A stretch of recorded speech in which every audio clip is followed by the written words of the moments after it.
Good morning, everybody, from windswept Dublin in the midst of Storm Barra, and sincere thanks for attending our webinar. I'm Feargal O'Neill, CEO of Gamma, and today I'm here to introduce you to our new data product, AddressLink.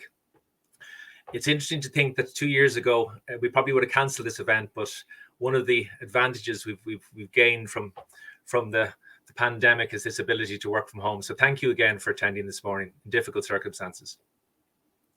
Before we begin, a few housekeeping points. At any stage, you might see on the right of your screen, you've got a panel that you can ask questions in, and we'll get to them either at the end, or if we don't, we will email you an answer directly by email. This seminar is recorded, so a link afterwards will be sent to you very shortly after it ends, so you can view it afterwards. I'd like to welcome our speakers today. We've got 3 of our data partners who have very kindly agreed to give their thoughts on property level data in Ireland. Hugh Mangan from the Ordnance Survey of Ireland, Colin Thompson from Osney in Northern Ireland, and Alan Dignam from Aircode, the Irish postcode provider. They'll share their views at the very end. But before then, my colleague Richard Cantwell, he'll describe the details of the components of AddressLink. But firstly, and just to set the context, I'd like to give you an overview of Gamma, the AddressLink project, and indeed the goals and challenges that we faced in preparing and developing it. So first of all, about Gamma. Many of you will know Gamma, but for those who don't, we're a leading provider of location intelligence services. We're founded in 1993. We have our headquarters in Dublin, but we've also got offices in Manchester and Bilbao. We provide data solutions in multiple sectors, particularly in the insurance, banking and government sectors. We're ISO certified 27001, and we were very honored this year to be awarded the SME Analytics Company of the Year by the Analytics Institute. So first of all, what is AddressLink? Well, AddressLink, quite simply, is a property-level database that's aggregated from multiple data partners, delivered and curated in the cloud. When I say property-level database, I mean a very large data repository combining the actual recorded data at property level and indeed modeled or estimated data at the individual property level. In terms of what's aggregated, we're talking about commercial and open data sets from a variety of sources, both partners and indeed from Gamma ourselves. And we're delivering it in the cloud via APIs, via our own web applications, which many of you will use and be familiar with, including Peril Finder and Storecast, and through custom dashboards, which our very talented dev team can provide. In terms of coverage, AddressLink today, we're launching phase 1, which will cover the Republic of Ireland and Northern Ireland. Some way midway through 2022, we'll launch for the entire UK. So we'll then cover all of the UK and Ireland. And by 2023, we believe that this database will become the most extensive and comprehensive source of property data ever created for the UK and Ireland. So it is indeed a very ambitious project. So why are we doing it? Why do we think it's needed? Well, if the storm and the conditions outside are anything to remind us, the 2 key areas, the 2 key reasons why we're really looking at AddressLink is down to climate change and something we have identified in terms of a need to tackle climate change in 2 ways. Firstly, in terms of climate change adaptation. In order for us to adapt our society to the risks of climate change, we need to identify the impact on the whole fabric of our economy, basically the risks to our homes and businesses. And whilst we have lots of models that will show us where the climate change impacts will most likely hit, it's extremely important to relate that back to our homes and businesses, to both the value of those homes and businesses, to their particular vulnerabilities, their characteristics. We need to understand them in order to adapt fully in the years to come. Secondly, in terms of climate change mitigation, what we mean by that is reducing greenhouse gases. One of the main requirements that our government has identified in doing this is in retrofitting a large number of homes across the country. In order to retrofit homes, it's necessary to understand about the energy efficiency of those homes in order to best advise the homeowners on how to retrofit their properties. We're already operating and working with SEAI Ireland in a project called Be Your Wow, which is driving retrofit already through the SSE and on Post websites, by allowing homeowners to download their own individual specific energy efficiency information about their Be Your information about their property. That allows them to see the benefits, the costs, the grants available, and the journey for them to a full deep retrofit project. This, from our experience to date, it's been running for about a year, and indeed, Gamma are the first user of the SEAI API, which is providing this data. And over the course of the year, we've seen that it has increased conversion rates of prospective retrofit customers by a factor of 3 to 1 versus those who haven't used the tool. So we believe that AddressLink will add further data and improve further this retrofit tool. Even if climate change hadn't been such an issue, we would still be developing AddressLink, largely down to the extensive availability and increase in availability in data at both the property level and at larger areas. It has got to the extent where there's so much data that we needed a new solution to be able to deliver that efficiently to our clients and both manage it internally within Gamma. And then the final reason, really, or driver behind why we're developing AddressLink is down to the need for cross-border and all-Ireland approach to tackling these common problems. This has been growing in recent years. It's become much more commonplace for solutions to be identified on an all-Ireland approach. And we believe that an all-Ireland property-level database such as AddressLink will help and drive research projects within the island of Ireland. Like most recently, we had the All-Ireland Climate and Biodiversity Research Network launched in November. There was also 40 million euros allocated for North-South research under the Shared Island Fund. So there's a real growth in requirements for an all-Ireland approach, which an all-Ireland property database will certainly help. In terms of why we should be doing it, Gamma's experience, well, we are 30 years in managing and collecting Irish spatial data from a property level greater, at small area level, including linear data from satellite data to census data. We're also pioneers in address matching in Ireland. And indeed, address matching is a critical component of this whole project, because even if we have data, a lot of it isn't air coded. And in order for us to get it down to the property level, we need to put it through a process of address matching. And Gamma have long been pioneers in this area, both ourselves and through collaboration with our sister company, AutoAddress, who were a partner in the development of AirCode. We're also leaders in cloud-based solutions in terms of developing location intelligent APIs, web applications for over 20 years, both in Ireland and abroad. And we have a long experience of working with many of the key data providers in Ireland and the UK. We're familiar with both the providers, the data sets they provide, the strengths and weaknesses of all. So what are the challenges of this project?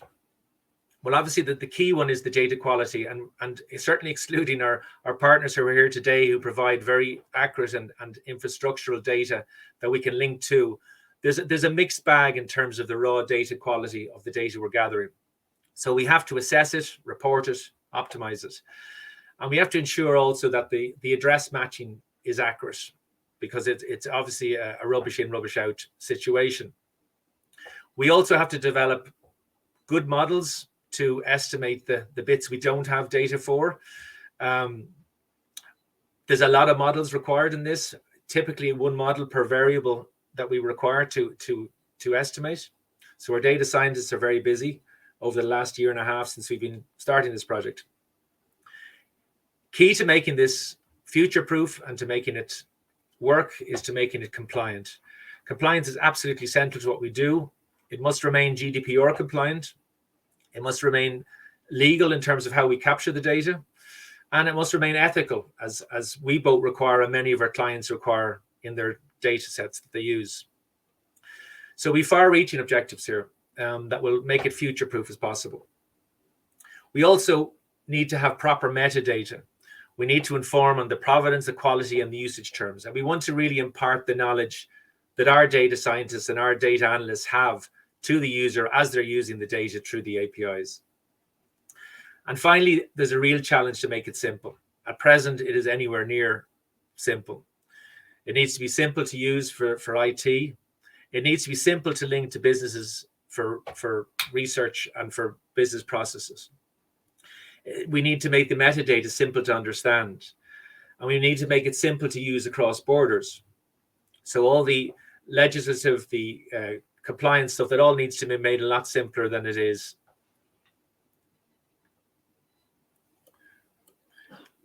In terms of where we want to bring it and our final goal for AddressLink, although we are starting with Ireland, Island of Ireland, and then the UK and Ireland, ultimately we want this to become a global data repository at property level. We'll learn certainly from what we do in the UK and Ireland. We also want it to become a very much a curated, graded, and cleansed data set. Our ambition is to have every variable graded so that we impart our knowledge to the user in terms of every single variable, every single row of data that they're looking at. So if we know that they shouldn't rely on building height data in the Wicklow Mountains, or that average BR ratings in Dundalk are of a low quality, we need to impart that when they're viewing the data. And that's really an ambition to do that, to grade the data. We ultimately want to make it as a simple process for handling everything from pricing, admin, and privacy compliance. This is a big requirement, and it's certainly a difficult requirement, but we hope to make moves in that direction. And above all, we hope that this database, this innovation, will contribute to our fight against climate change adaptation and mitigation. And if even in a small way it can contribute, it'll make this whole project worthwhile and desirable. So that's all I really want to say about the background and the context of it. I'll now pass you over to my colleague, Richard Cantwell, who's going to get into the real nitty-gritty, the detail of what is AddressLink and what it contains. Thank you very much. Thank you, Feargal. My name is Richard Cantwell. I'm the principal consultant in Gamma. I work closely with our data team and with the management team to deliver projects and data systems. So what I want to talk about here is AddressLink and how we went about building it, some of the challenges, and have a look at the data itself for a sample address or two. So, as Feargal mentioned, we're building a single source API at property level, covering the island of Ireland initially, and then it will roll out to other territories. And the data set as it stands at the moment contains billions of data points. I think the last time I checked it the other day, it was 3.38 billion data points in the data system. So it's a very large data sets of data. And this is all cleaned, it's verified, managed, hosted, updated. And we're fully managing the process of gathering all this data and making it available and documenting it and everything in the cloud. And that includes metadata right down to the cell level. So every single one of those data points is metadata backing it up at the row level, the column level, table, data set, and even supplier level metadata, covering all of the data that we have in the system. We're building out confidence checks in the data. As Feargal mentioned, it's very important to have confidence in the data, but we're also doing cross-validation where we're using different data sets from different providers to cross-validate each other. And GDPR compliance is absolutely essential of this. We carried out a data protection impact assessment, and that's a live document that's ongoing in its maintenance. So every time we bring in new data, it needs to go through a process to ensure compliance. It is a mix of observed and modeled attributes. So some data sets have full coverage, others there are gaps, and we need to use models to fill those, and some of them are entirely model-based from the outset. And again, a wide variety of sources. Open data, we're highly engaged with the open data users in Ireland, North and South. And we have a large number of partners. Some of them are here today, but we also have commercial partners providing with a range of data. We look at those in a few minutes. We mentioned that we use modeling to fill the gaps where there's particular areas that might be missing, there's gaps in the data, or there's gaps in coverage. And the kind of rules that we use, the modeling that we use, there's a wide variety. We blend and mix these as appropriate. Our data scientists work closely on the data. And some of these are very simple rule-based models. We also use nearest neighbor. We're all geographers after all, so Tobler's first law of things that are close together tend to be more tightly integrated than things that are further apart. And we use classical statistical methods, regressions and so on, and random forests and deep learning and computer vision. And again, indeed, we're working with Intertrade Ireland, North-South body, and the University of Ulster on some of this modelling, including computer vision and deep learning. And then ensemble methods where we bring a whole bunch of these approaches to bear on a particular aspect and to try to get the best solution out. But ultimately, all of the modelling that we do, we're attaching confidence intervals to the model data so that the end user is aware that this particular value has been modelled, and here is the confidence interval around that. We've done extensive testing to discover confidence intervals around the data, and this is something that comes out of the modeling process so that we can attach these confidence intervals onto the model's data. So we have it's a large data management project. We have a lot of serverless cloud-based infrastructure. It's highly scalable and performant. We're using cloud-based extract, transform, and load technologies with as much automation as possible to pull data from partner APIs or build our own APIs around the data to interrogate it and update it. There are obviously some manual processes, but we use those where necessary.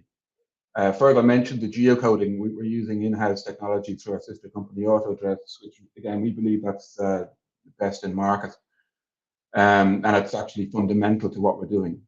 And the data then is made available through APIs and web services. We have extensive partner relationships. So some of them, as we mentioned, they're here today, and we have a lot of partners especially in the insurance sector, providing peril data, and again, open data. There's a large amount of open data from government sources and from other sources in the system. And we're constantly looking for new data sources, whether these involves working with our partners on developing data and developing solutions, but also being aware of what's coming down the pipeline in terms of regulations that may result in new data. For example, public sector data sharing initiatives and so on that may result in new data coming down the line. Again, we might look at a couple of those in a minute. So not all data is immediately valid and ready for use out the door. So from a lot of our core providers, like the Ordnance Surveys and Aircode, that data has gone through an extensive validation process by the data provider themselves. So that data, we'll do some rudimentary checks on it, but generally it's a highly trusted, highly accurate source. But for other sources, we perform a very wide variety of checks on the data set before they come in.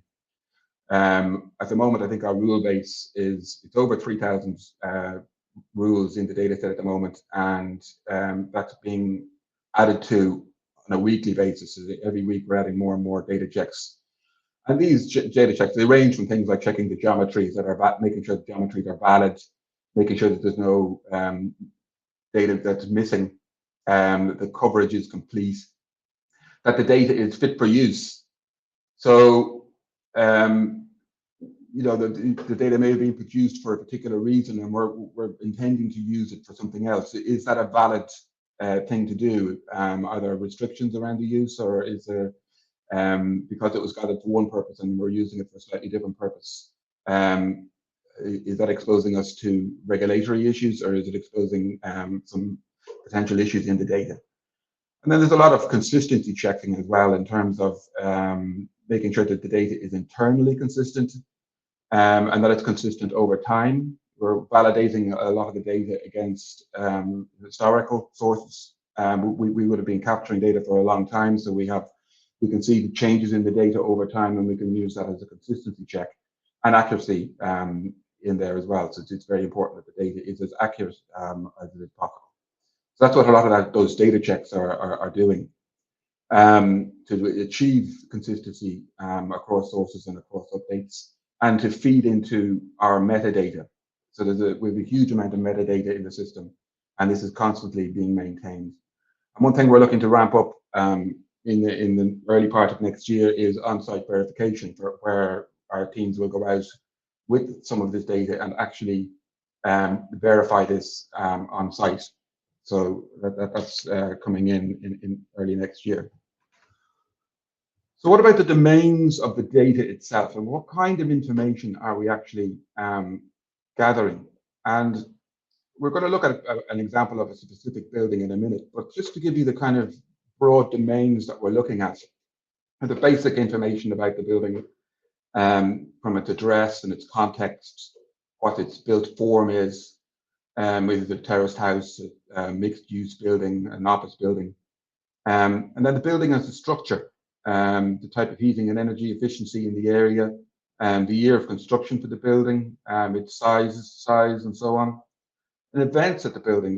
You know, again, the open data relating to purchase history that we brought in and geocoded, and we can look at the purchase history of the building or the rebuild cost. And then we have a large number of partners in the insurable risks and hazards area. So we work closely with data providers providing us with flood risk, both current and into the future, with climate change, subsidence. Very topical today is wind and storms, but also models that some of them we've built ourselves, fire risk models, burglary, criminal damage, and road traffic accident model. And then with things like proximity and position, so we know where the building is located, but its proximity to other features. How far is it to the road? How far is it to its nearest neighbour? How far away are the emergency services? How long would a fire brigade take to get to this particular building, or how far is it to the nearest police station, which is the dominant retail brand in groceries at the building? And then about the occupancy and usage of the building, the NACE code or SIC code of the business that occupies it, if it is a commercial building. The square footage that's in commercial use, the rate of evaluation. So a lot of data about the building across all of these domains. To take an example, this is our building in Dublin 8, and we can tell some information about that building just by looking at the address. We can tell straight off that this is a commercial address. It's in the context of it is urban core, and it is occupied.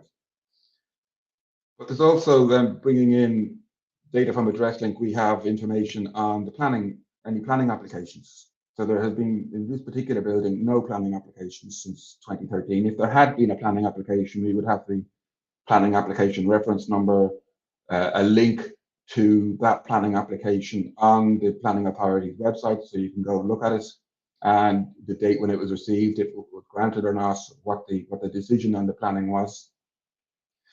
There's also data on the number of floors in commercial use. Again, this is data which is coming from valuation office APIs. The amount of square meter in commercial use, the daytime to residential population ratio. So is this an area, if the number is greater than 1, it's an area that gains population during the day, so there's more people around at the daytime than live there. this is the city centre location, so that is as you would expect. But if this was in a building in a commuter town, that number would be below 0, and it's an area that kind of tend to empty out during the day. Again, the commercial rate of evaluation and the use typology, how many car parking spaces there are. This is data again from the valuation office. There's also other data like the National Inventory of Architectural Heritage, which contains important buildings around the country. So is this listed in that data set? So is it a listed building? Our building is not a listed building. But one thing we will be building into this early next year is to widen out the listing to include the Register of Protected Structures, which is maintained at the local authority level. There isn't a single central source for that. We have the NACE code of the business that is in there. And again, from our partners in Data Ireland, the number of employees and lease information. If the building was leased, our building is not leased, but if it was, we would have the lease renewal date and the lease, the rent effectively. So we would know when it's due for renewal. And then onto perils. Again, coming from our providers, we have, JBA and Ambiental providing flood information. So the flood score at our particular building is 0, but this goes all the way up to, we're lucky we're at the top of a hill, even though we're quite close to the River Liffey. But if in other more low-lying areas, obviously that flood score would be higher, and it may be at risk in a climate change scenario. So there's measurements available for that. Burglary risk, this is in the 94th percentile, so it's quite low risk. Subsidence, again, is a low risk. And then topical today, through our partners in MetSwift, we have weather-related risk. The risk of a red level warning, not so much a red level warning, a red level actually occurring. What we've seen in the media today is the warnings. This is not the risk of a warning. This is the risk of an actual meta and red level wind speed being recorded at this building in this year or next is 7%. And again, this is fully customizable. It may be if an insurer has a larger appetite for risk, you can invent your own wind speed warning level. You could have a black warning, which is even more severe than what a red warning is, and it might be much higher wind speed, and you could mark that out and tag it onto the buildings. And again, it's available for precipitation, temperature. We built our own fire model. So this particular building got a low fire risk, and it's not currently exposed to sea level rise as a result of climate change. And then there's a whole bunch of data around proximity and position. Again, we've been building POI databases for over 25 years. So we've got hundreds of POI data sets, and we can build destination models and using the geocoding to gather distances and drive times from the building to these features. So our office, for example, is 550 meters to the nearest Garda station, which takes 1.5 minutes drive time. The nearest fire station is a little bit further away at 1.6 kilometers with a drive time of 3 minutes. But we can also, using building geometry from the Ordnance Survey and Ordnance Survey Northern Ireland, to calculate the distance to the nearest neighbour. Where this is a terraced building, so the nearest neighbour is 0 meters away. It's 12 meters from the centre point of the building to the road. And then we have things like, again, from our POI data sets, we've been gathering data on supermarket locations for a very long time. So the closest supermarket to our office is the Lidl on Thomas Street, and shopping destination data. And again, this is partly built from the CSO workplace zones and our own analysis internally. The nearest shopping destination to this particular building is Capel Street, which is 1 kilometre away. And a forecourt is on Usher's Quay. And then we can also build our own demographic and geodemographic modelling to give you demographics in the neighbourhood around the building. So, for example, we can pull out from that the average household income in the area around the building, and we have other demographics, life stage, and and other aspects of geodemographics in the neighborhood around the building. So how is all of this being delivered? Well, what we're looking at is some of you, especially coming from the insurance side, will be familiar with Pearl Finder, which is our web-based application. We also have one more aimed at retailers, which is in use in a number of retailers in Ireland and the UK, called Storecast. And that's all currently using AddressLink to power the data that's in there. So it's drawing from AddressLink to build out these systems. We also have a set of web services that can be very easily brought into existing dashboards and existing systems by the end users. So it's something our IT team in here are very experienced with developing out solutions in conjunction with clients and client requirements to deliver web services. And we have this available as an API. And one of the aims here is to have this very much as a self-service API where you can effectively have a menu of data sets that you're interested in. I want this particular model, I want that data set. You can then be given access to that API. Richard Gary might talk about this a little bit more in a minute. But ultimately, we have what the key takeaways from this is that it's a blend of open and commercial data. We're using data at the most granular level possible. The air code for us is the atomic units underpinning all of this. But we're trying to achieve consistency from our data sources for as much as we can. And what we have is we've been working with our clients on this, and further mentioned that we clients that are struggling to understand it and manage the data. There's a lot of standards out there. There's a lot of regulations such as GDPR. The data updates are another major issue. So some of the data that's in AddressLink is updated by the upstream provider multiple times a day, whereas other data sets might be updated quarterly. We have some census data in there, which is updated every 5 years, and other data sets, the UK census is updated once every 10 years. So, managing all of this updates is a key challenge that we're meeting with AddressLink. The clients also need to be made aware of and understand there are some data sets inherently have weaknesses in it. And we need to make these clear to the client and help them through managing that, and also the opportunities that the data is bringing. But ultimately, AddressLink is aimed at being a single point of contact for a vast array of data that's easy to consume, and a lot of the headaches and these issues that the clients are facing are put away into the background, and something that we have to worry about in Gamma. So that's me. So I just want to say thank you again for your time. And if you have any questions for me, please put them into the chat. We'll either get to them at the end, or I can get back to you on email. Thank you. That's great. Thanks, Richard, for that. Certainly a lot in it, a lot to think about. I suppose just to reiterate here, if there are any questions for any of our speakers, you can send them in through the link on the right-hand side. We're going to try to answer them at the end, depending on time. If not, we'll definitely get back to you at the end. Get back to you by email when the event's over. What we're going to do now is have three probably short enough presentations from our key partners. Going to tell us a little about what's happening in their organizations, what they've been doing recently, and plans for the future.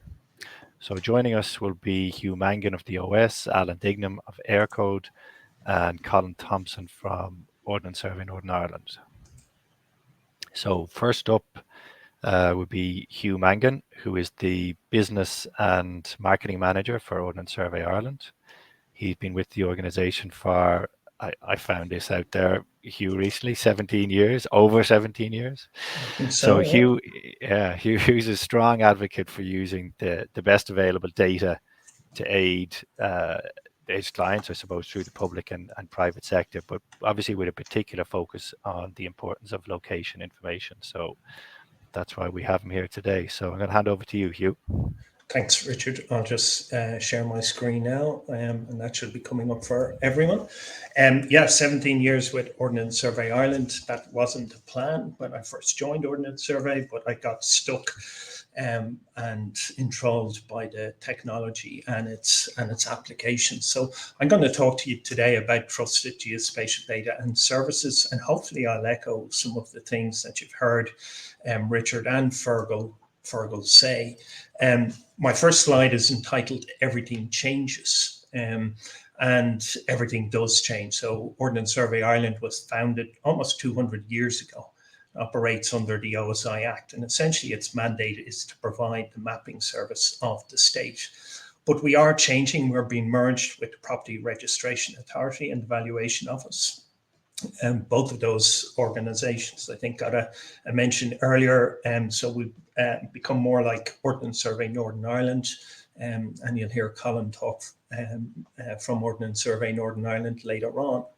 I think the best example of what that change means from a production and technology perspective is exemplified by the COVID Data Hub that we stood up almost 2 years ago now.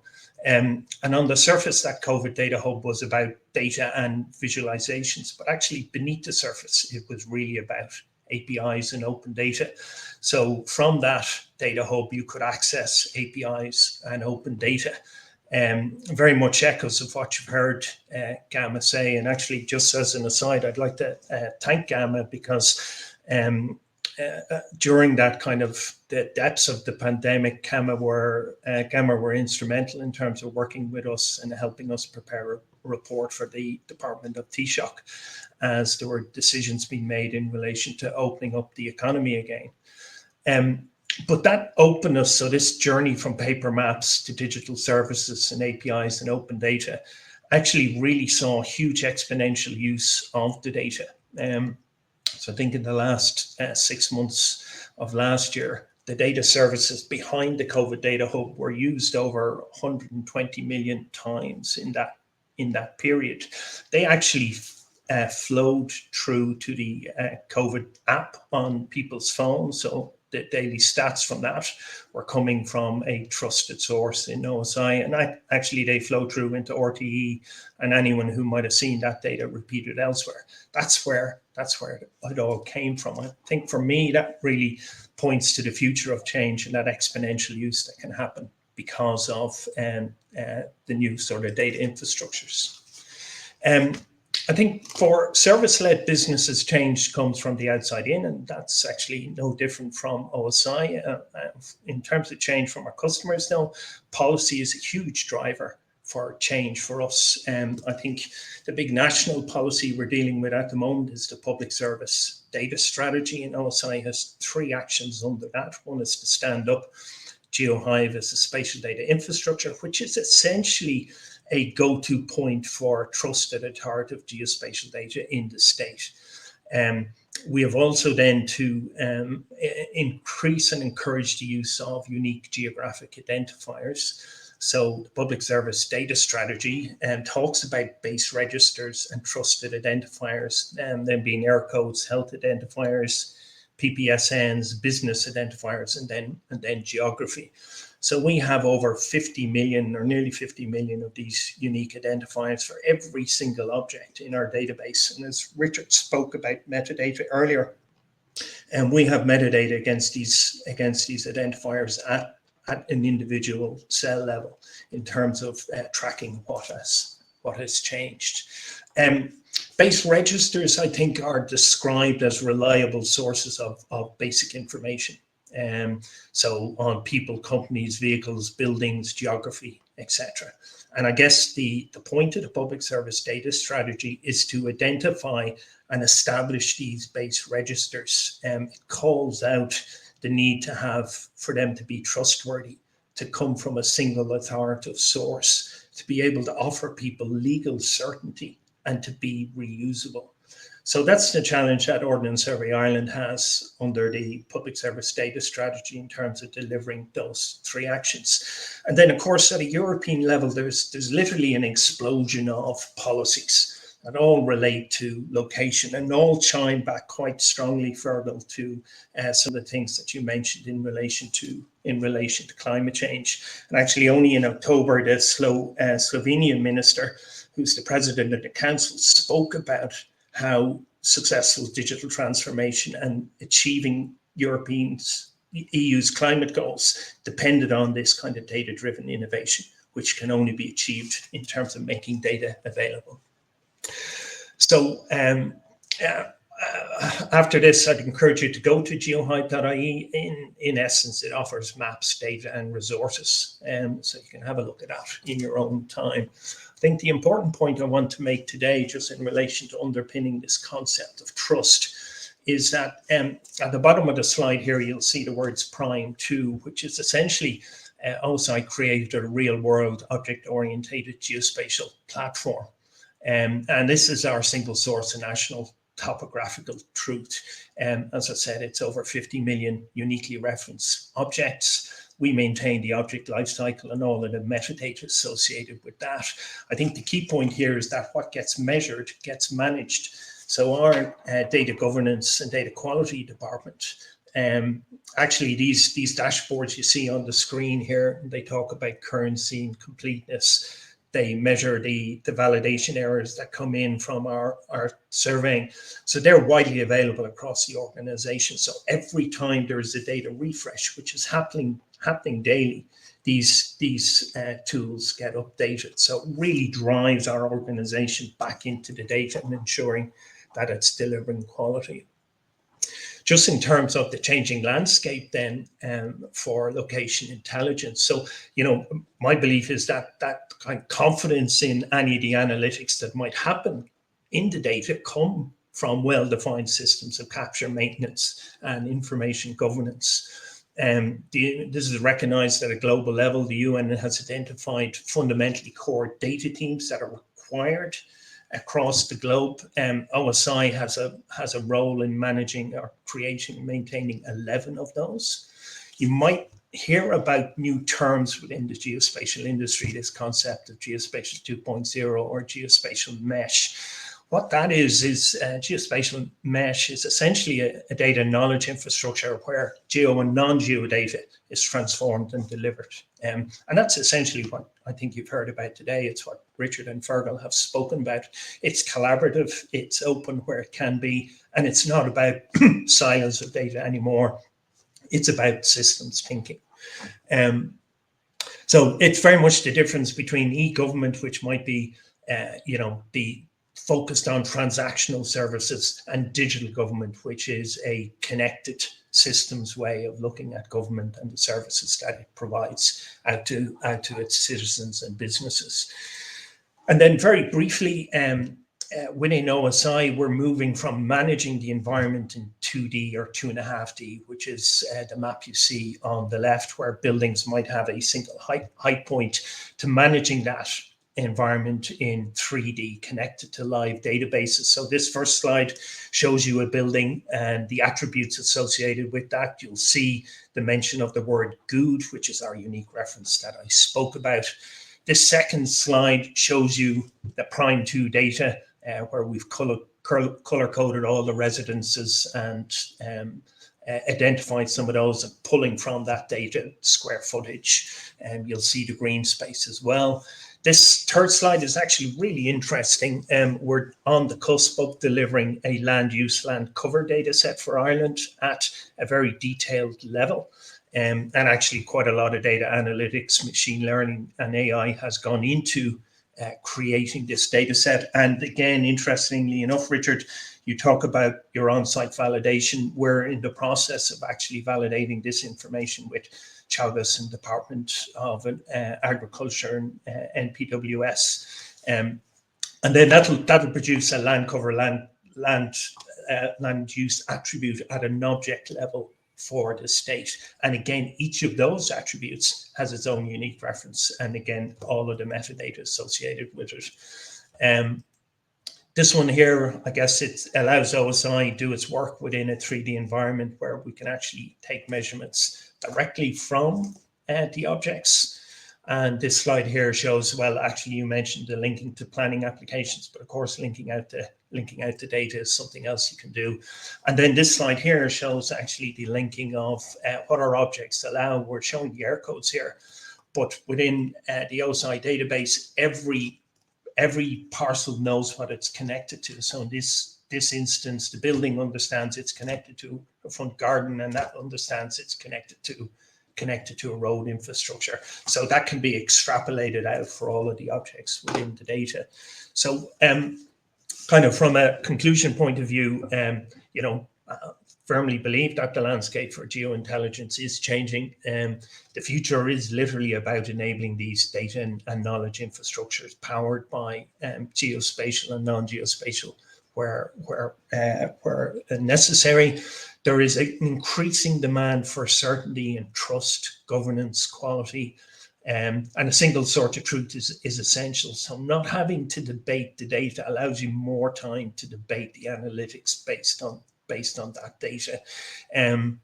I think from an OSI perspective, one of our challenges is that we feel the race to real time is complex. So the data we're currently looking at has been captured in the past, whereas most people are solving problems into the future. So this kind of concept currency and is a real challenge. And I think that's, I don't think it's solved yet, but I think the industry has to get there. And that's it. Thank you. I'll stop sharing now. Lovely. That's great. Thanks for that, Hugh. So next up is Alan Dignam. So Alan's the commercial director with Aircode. He was part of the original team that launched it back in 2015, and was obviously working on it long before that as well. Alan has a broad portfolio managing the commercial market, compliance, legal, licensing, client delivery, and marketing and promotion of Aircode usage across the country. Sounds like you got your hands full there, Alan.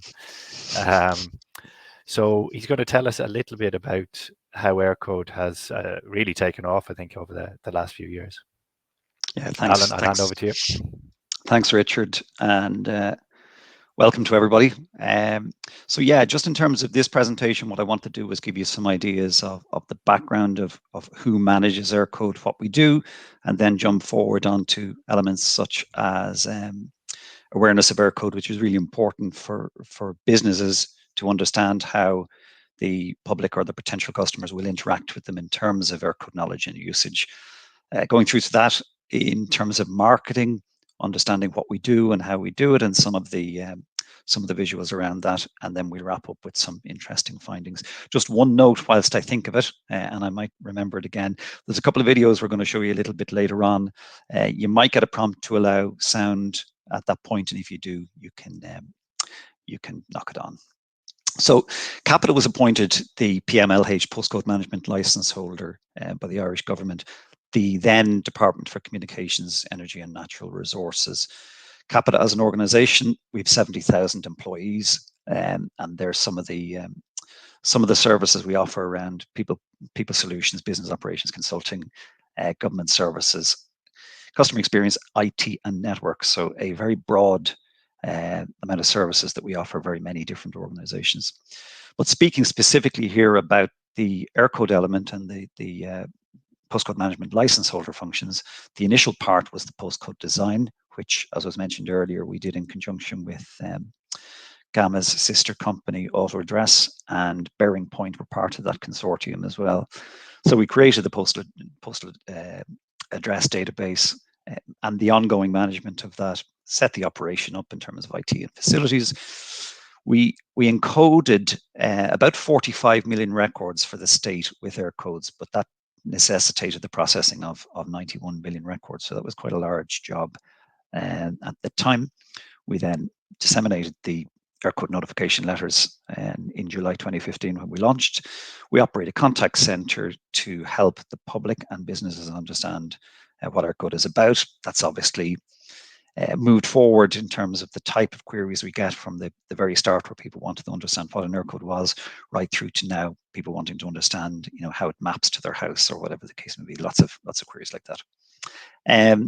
We designed and launched the Aircode Finder tool, which has been highly successful. I'll mention a little bit about that later on.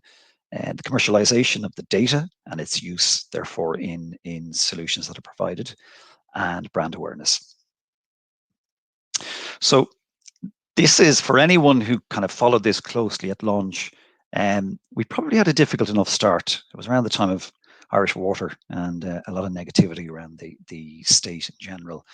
And it took a while to get going, but when you look at this now, in most recent survey undertaken by Amorok in 2021, have you used your Aircode? 99% said yes. So that's massively different to what it would have been, you know, in 2016 or 17. It's just of interest, that 1% who say they don't use it. And the first bit really is the important piece here, that they're not asked for an Aircode. And I hammer home all the time that, you know, as part of your process, get into the habit of making sure you ask it, even if you're not utilizing it in to its full extent. Get into the habit of asking for it, collecting it, and it certainly helps organizations like Gamma do some of their work afterwards. So again, 2021, do you know have access to your Aircode for your home? The first one there, I know it off by heart. Massive increase at 83%. So that again is an indicator, I think, of how often people are using an Aircode now. I talk about the old PRSI number or the PPS number as it is now, and you'd usually have it written on a piece of paper in a drawer somewhere safely, and you'd go looking for it when you needed it, and then eventually, you know, it was off by heart because you had to use it so often. So that's that piece is very important. Now, interestingly, within this piece, an awful lot of people keep it in a couple of places, so they might know it off by heart, but they also have it in their phone. In 2021, when people were asked what have they used their Aircode for, online shopping at 93%, letter of package at 78%. So I leave that to you, Monica. We'll send out a copy of this, and you can have a look down through the various different elements that are important there.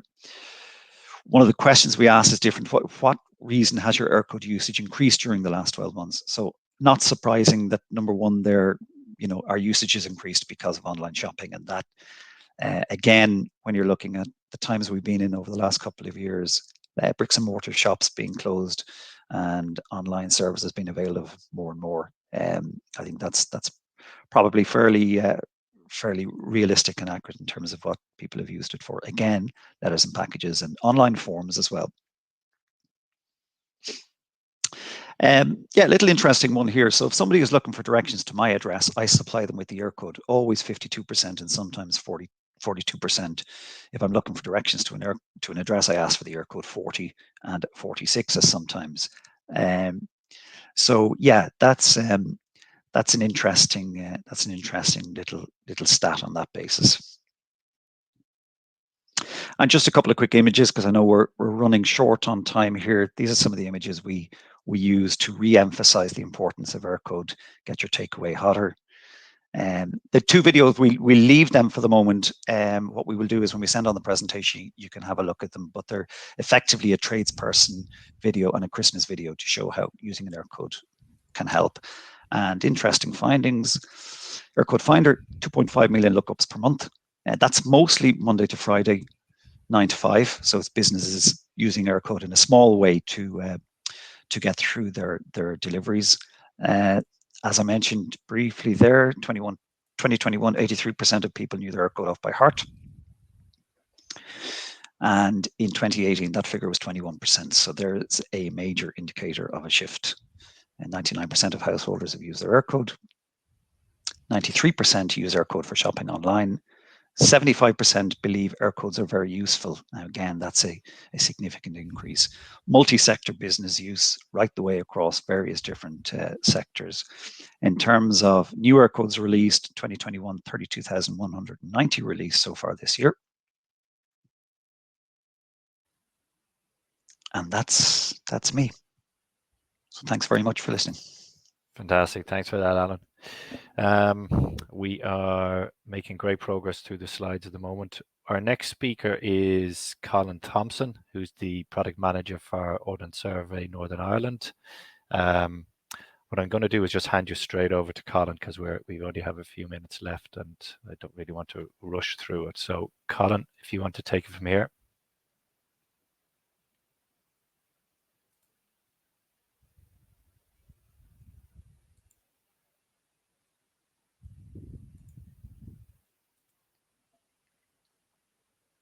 Sorry, just while Colin's getting ready there, Colin's been with the Ordnance Survey in Northern Ireland since even longer than Hugh has been with the OSI, since the early 90s. So he's worked right across the business in areas like, especially actually in relation to the pointer database and e-commerce. So he's lots of experience in various data sets that they've got. Yeah. Over to you, Colin. Yep, that's me, Richard. Thanks, Richard. For those who aren't familiar with OSNI, Ordnance Survey sits within Land and Property Services. Sometimes you'll hear Land and Property Services, sometimes you'll hear OSNI. It's made up of Land Registry, Valuation Agency, Rate Collection, and ourselves in OSNI. I've been knocking about for a few years. This year was 30 years in Ordnance Survey, and so I've seen a bit of change from more or less the old sketching cases to our modern surveying technologies. Really, the OSNI data consists of a range of products from different vectors, height products, raster, or imagery from flying, to more or less our address data. Probably some of the biggest changes is in the likes of height data, where we've got a digital terrain model now, digital surface model, and by able to combine these two, we're able to kind of extrapolate building heights. And then more or less on the addressing side, it's the textual data sets which have addressing and property information. But today I'm going to really focus on the ones that are used by Gamma in delivering their new product.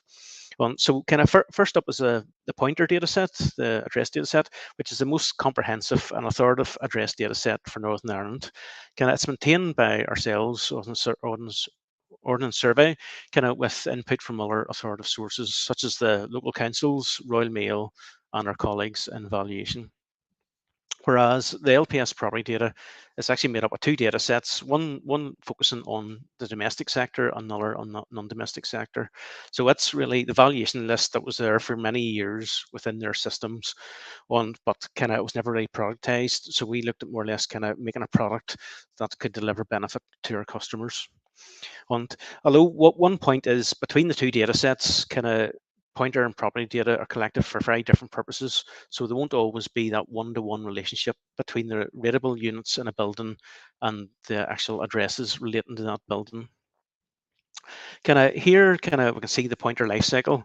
And the addresses go through from a candidate addresses to under construction to built and having an address status approved. But then they'll move on to historical due to change of use or being demolished. So we aim to capture more or less from the first block hitting the ground or when that building's planned, the whole life cycle until that building's actually replaced, or it could be a house turns into apartments or something. So the IDs will change.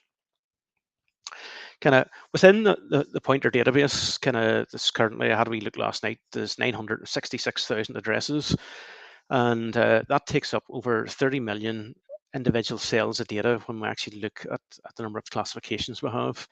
There's 29 fields, until earlier in this year, we added on 2 new ones, our land parcel and building fusion IDs, more or less to aid with the integration to our new product, which is Fusion. I'll mention that a wee minute or two. Within the domestic property data, it has 23 fields, and that provides a range of information from capital value to classification of the property. It also contains a prop ID and unique property reference number, which provides a link to the pointer data. It's all about getting them links to actually tie our data together. Within the non-domestic valuation property, again, there's 23 fields, but there's different fields over on the right-hand side, as we can see. The classification lookup for the combined domestic and non-domestic product has over 1,000 combinations and it is quite intensive. It's quite a large spreadsheet and stuff. If anybody wants more information, we can send out the actual classifications available and a wee bit of the spec and stuff for that. I'm going to briefly introduce you to the OSNI Fusion product. So this is one of our flagship products, more or less. So we're in the process of releasing it to replace our current OSNI large-scale product. So what is Fusion? Simply put, the Fusion replaces the old Gosney large scale. It's a new version of our most detailed mapping without the complex data structure and the 135 plus themes that were previously used in our large scale. It was developed really to respond to a changing world. People want information they can interrogate more so than a cartographic map. So it's focused on the real world features as opposed to lines, demarking edges, and the structure of the Fusion is more simplified and yet intuitive. That is to say, the extensive information that was in large scale has been categorized under 11 main themes and attribution enhanced to make it easier to interpret the data set. For example, if we look at the likes of a play park, which is mainly shown as a line with a separate piece of text describing it, previously in a large scale, now in Fusion, it's a polygon feature with the description play park as part of its record, so much easier to interrogate. And each feature has its own unique identifier called the Fusion ID, which has full lifecycle information, that is dates associated with creation, deletion, and changes made to that. And so it's very important and very valuable to use these IDs.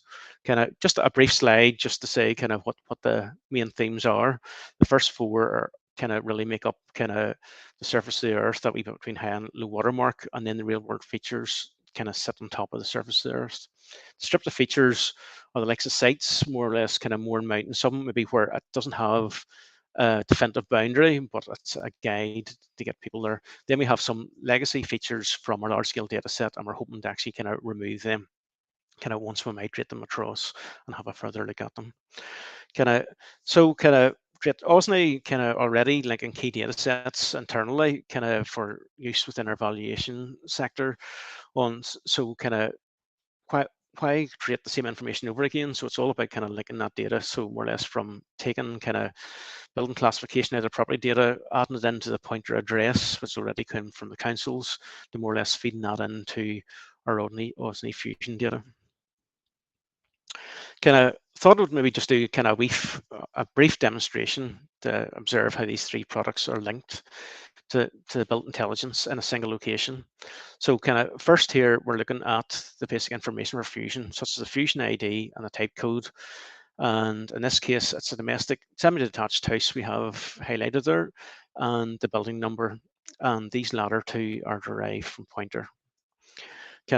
By using the link between the Fusion ID and pointer, we can access additional pointer information, such as the address status and the building status, which shows us this house is built and approved. Then we can also link the USRN between the Fusion transport data and the pointer to verify the road name. Then use the UPR again to add information from the property data product, such as floor space and capital value. Links can also be established with non-LPS datasets as long as they have an address or spatial location. So this example, we're talking to the councils recently, so more or less it's just looking at potential databases that could be linked to facilitate queries, for example, within the local councils, like the building control, planning, asset management, etc. So to sum up, the linking of data is really a feature where benefits can be gained for users over the old cartographic maps, where so both government and private sector, by collecting once and sharing and linking the data, avoids unnecessary duplication. As technology moves on, Ordnance Survey are looking at new products, such as the vegetation height model. We're talking about height is one recently created, and then we're also looking at mobile mapping, where we have a camera on the back of a vehicle and collecting the likes of point cloud data. So that's a brief overview of what Osney are working at. Thanks, Richard. That's great. Thanks for that, Colin. Yeah, I think we're running slightly over here. So first off, I'd like to thank all our speakers today and presenters. I hope everyone found it of interest. There was certainly a lot of information there. Just before you go, one thing that we can do is we're open to you testing our data. So if you have any sample information or test data that you'd like to share with us, we can encode it, and then what you can do is test it, I suppose, against your your own data. So my details are on the screen there. If you want to drop me an email or give me a call, we can set that up. Any other questions or feedback, either on the presentation or AddressLink in general, we would certainly be keen to hear from you. We're at the early stages. While we've got lots of data in there already, this is a product that's going to grow over the coming years. So we're really interested in feedback from our clients and data users. So I look forward to hearing from you in the future, and enjoy the rest of the day. We'll probably leave it there. Thanks, everybody. Thanks, Richard.